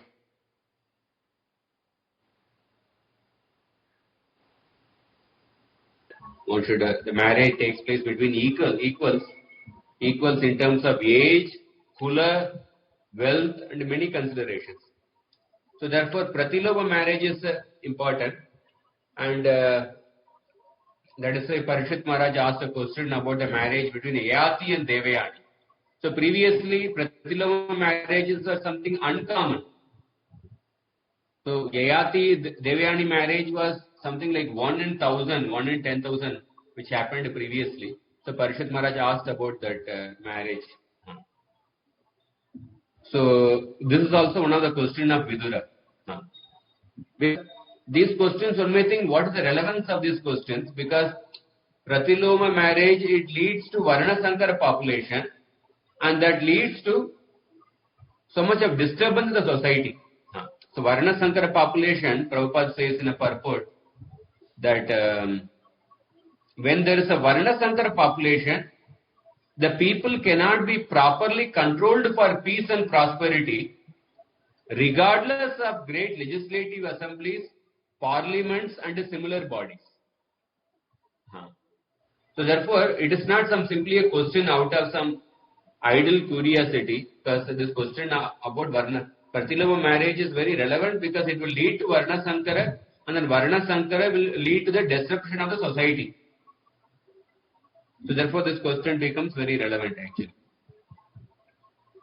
And even in that Shakuntala Dushyanta episode, when Dushyanta came to the forest, and then when he came to the ashram of Kanva Rishi, when only Shakuntala was there, and Dushyanta was attracted to Shakuntala, and then Dushyanta asked about the introduction of Shakuntala. Then Shakuntala told about her that actually I am the daughter of Vishwamitra. Then Dushyanta said, yeah, I knew that you cannot be the daughter of a Brahmana. You have to be daughter of a Kshatriya, because my mind was getting attracted towards you. And in my mind, I knew that I can never be attracted towards a daughter of a Brahmana, because I have never thought of something adharmic in my mind. Such an adharmic thought can never come in my mind. The fact that I was attracted to you, I felt that, oh, you have to be a daughter of a Kshatriya. So that's why the Pratiloma marriage was considered something adharmic previously. So of course, so therefore this question of Vidura is there. Of course, in the Kali Yuga, we can't, the caste system is so, it has become so topsy-turvy, it may not be, there will be different other situations to be there. So, but in general, this principle is important about seeing the caste and the culture and these things, these are important. So then going ahead, The next question he asks is Dharmartha Kama Mokshanam Nimittani Avirodatah Vartaya Danda Nitescha Srutasya Vidim Kritak. Please describe the methods of Dharma, Artha, Kama and Moksha which do not conflict with each other. Nimittani Avirodatah, and the rules in the scriptures for professions. Vartaya, that means like how to perform the Brahmana occupation, Kshatriya occupation, etc. And Danda Nite, that means Artha Shastra, and Shrutasya Vidim Prutak, and rules described in the Vedas. So the Danda Shastra, how to, the rules of punishment, they are also important. Last time in the last first Canto episode, we discussed about the principle of punishment and mercy. Because the punishment is, when it is done more than required, that's a sign of lust.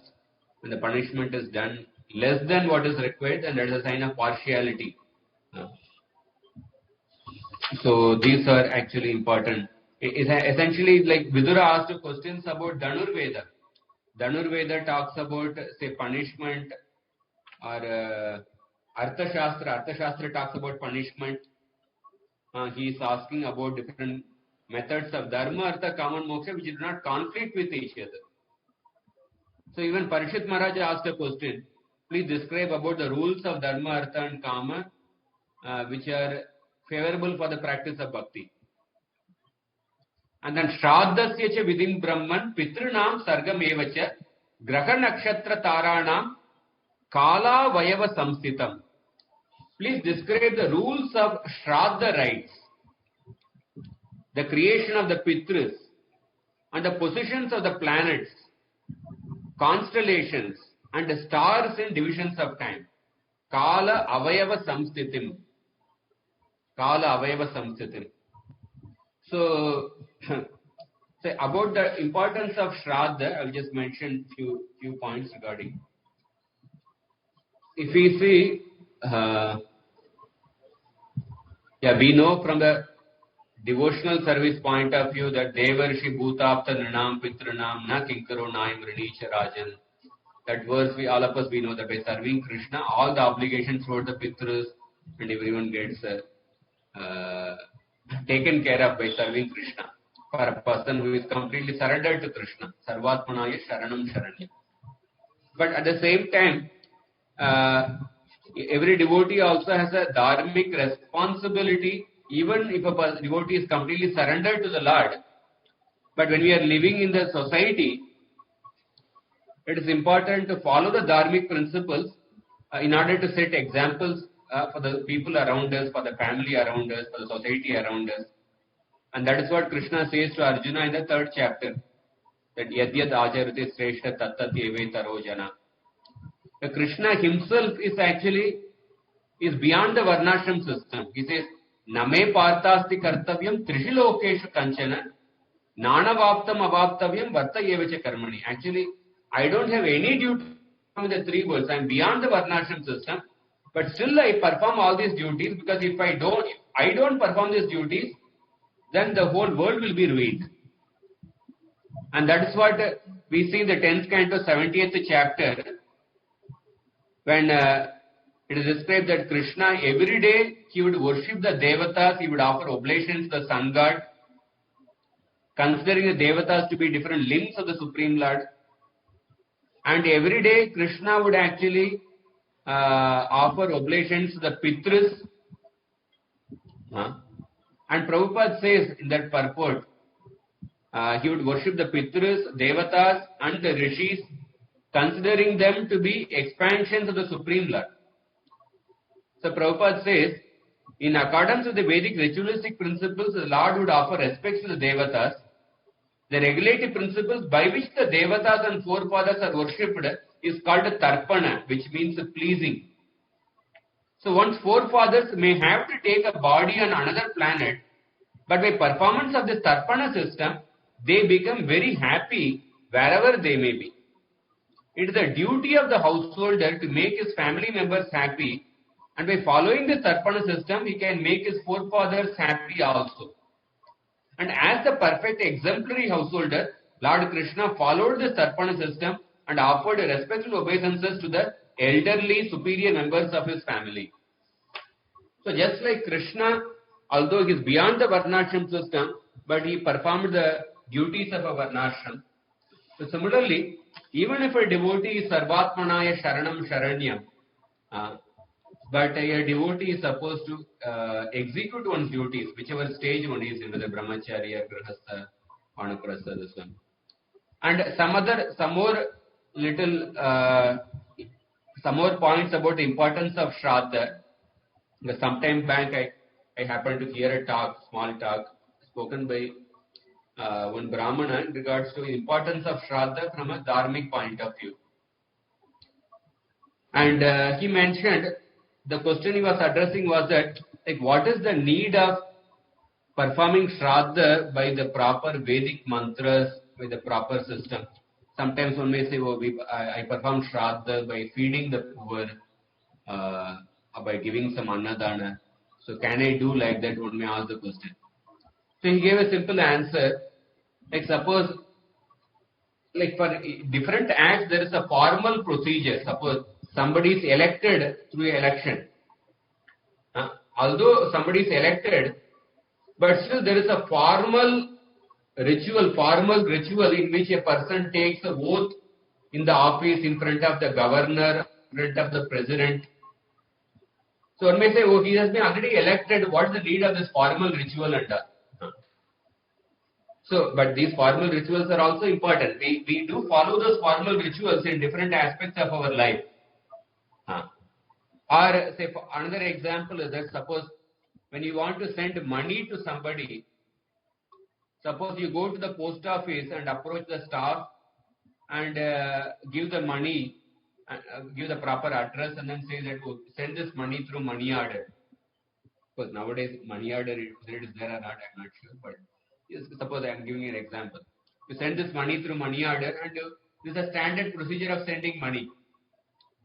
But suppose when you meet the same staff, the postal staff on the road, on a tea shop, and then when you give some money to him, and without these procedures, which you normally a person follows in the post office, and when you simply give the money to him, then that person will think that actually, he is giving the money for me. He will not think that, he is giving the money to send it to somebody else. Because you are giving the money without any formal procedure. By putting in a, say, envelope or by putting some address and all those challan, etc.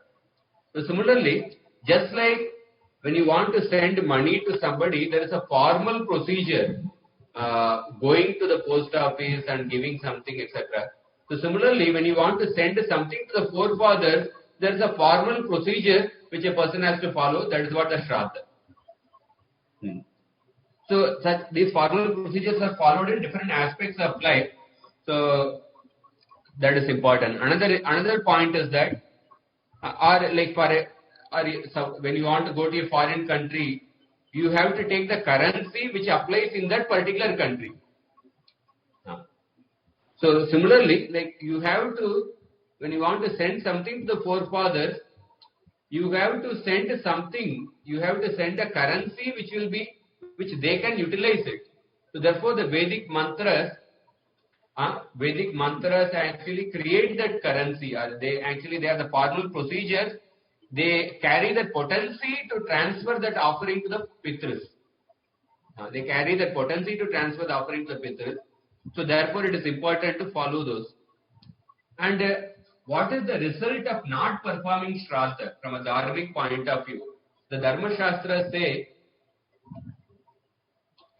that one gets birth in the family of the Chandalas. Of course, I am not saying devotees will get birth. But we have to family of the Chandalas. And then one does not get child even after many years of marriage. Our children are born with different defects. And especially in the current times, if we see one of the very prevalent problem in the society is that especially in the Hindu community, we can say that the population, children are not taking birth, or there is a big money involved in like IVF, through certain medical procedures to actually get children, to give birth to children. The huge money involved. And some decades back, like infertility was not a very prevalent problem in the society. But currently, infertility is one of the prevalent problems in society, and there are various reasons for it. Some improper lifestyle or late marriage. But another reason for infertility, another subtle cause for infertility is actually not performing Shraddha. Because just like this Pancha Maha Yajna, the Yajna to the Devatas, Yajna to the Pitrus, Yajna to the Rishis, etc. These are this Pancha Maha Yajna. So in the Gita, Krishna says that Parasparam Devayanto, Parasparam Devayanto Deva Param Abhapsyata. Like when the Devatas become pleased with the sacrifice of the living entities, and they send forth rains. And so similarly, when the Pitrus become pleased, and then they take birth, or they give blessings for the progeny to take birth. So one of the reasons why actually the infertility is becoming a very common problem is that the Shraddha has stopped. The respect to the Pitrus, the offerings to the forefathers have stopped, and therefore the infertility is becoming a common problem. Our children are born with different defects. Because previously, if you inquire about your grandfather or them, like in those families, usually they would have like a dozen children, or say 6 children, or half a dozen children, like that. But currently, one of the reasons of this infertility is actually related to the Shraddha. Of course, there are other reasons, maybe chemical food and other this thing also. But in that way, Shraddha is important. And also, there is a verse in the Mahabharata which says that dogs should be fed outside the house. When the dogs enter inside the house, the members of the house lose connection with the forefathers. So in the Vedic culture, everything is given proper respect. Dogs were also taken care of, but the dogs were fed outside the house. In the first canto, Shringi chastises Parishit Maharaj. He says that these Kshatriyas, like the watchdogs, how can they enter within our house and hope to dine with the family like that? So dogs were not allowed inside the house. But the Western culture is that dogs come inside the house, and when the dogs become the intimate members of the family, then the family, for those family members, they will consider the forefathers as the alien people. When the dogs become intimate, and the inmates of the family will lose connection with the forefathers. And we can observe that such people might have stopped the Shraddha, etc. So in that way, that Shraddha is also important, and Krishna also demonstrated. There are various references for this in the Bhagavatam, Narasimhadev telling Prahlad Maharaj to perform Shraddha. And this was also Arjuna's one of the reasons given in the first chapter of the Gita. He was concerned that these dharmas will get destroyed by this war. So, yeah, then Danasya tapaso vapi yacheshta purtaya palam pravasastasya yodharmo yarcha pumsa utapati. Please describe the results of charity, austerity, agnishtoma sacrifice, community services, and the authorized actions prescribed for a man in distress. That means during the emergency situation. What are the duties of a man during emergency? Apad dharma. And while traveling. So sometimes when we are traveling, we may not be able to perform all the rules and regulations. For example, there's also verses which say that a Brahmana, when he is present in his house, he is 100% Brahmana. And then something like when he is traveling, he can practice only 50% rules. And when he goes to some other place, then also he can practice only certain percentage of the rules. Because while traveling or going to some other place, there are different limitations which come. Because of that, one may not be able to follow all the rules and regulations. And also during emergency, traveling is also. So what are the rules, etc. So Vidura is asking these questions. And then also, yet cheshta purtayo. Cheshta purtayo means, please describe about the penance and digging reservoirs of water. So Prabhupada says that digging of reservoirs of water for public use is a great work of charity, and retiring from family life after 50 years is a great act of penance performed with a sober human being. So, digging reservoirs of water, that is like just like when you are using a mobile phone, after using for some time, you need to recharge the mobile phone. If we don't recharge, then it will get discharged. So similarly, we keep drawing water from the earth, but the earth also should get recharged. Therefore, the wells would be dug, and then different lakes would be dug. They are considered great acts of piety actually. Currently, the cities, all the wells are closed. So after some decades, we'll be really starving of water. So wells and lakes are like the recharge points. When the water, it rains, and then through the wells and lakes, it goes inside the earth, and then the groundwater level increases. So they are like the recharge points. So, and it is actually charity. Yena va bhagavam tushyet dharma yonir janardanaha samprasidati va yesham etad akyaki benaga. So here he says, please tell by what acts the Lord, the cause of dharma, who gives to his sakama devotees what they want, is satisfied. And please describe the sadhana for pleasing the Lord who gives prema. So kindly describe how the Lord can be satisfied. And that is the purpose of all the duties, to ultimately satisfy the Lord. And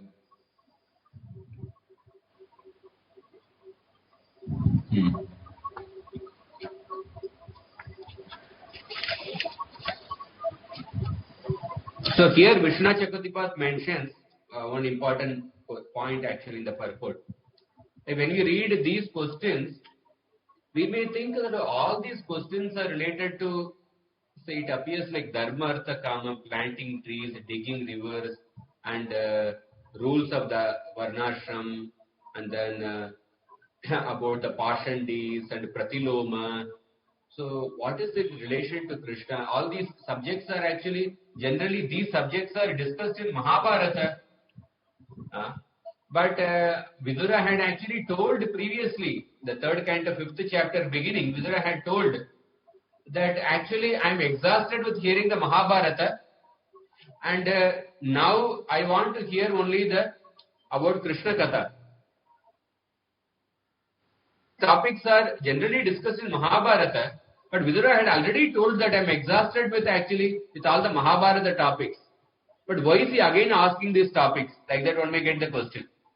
So Vishnu Chakatipat says that Vidura has already understood these topics from Vyasadeva, but now he wants to hear these topics again from the mouth of Maitreya,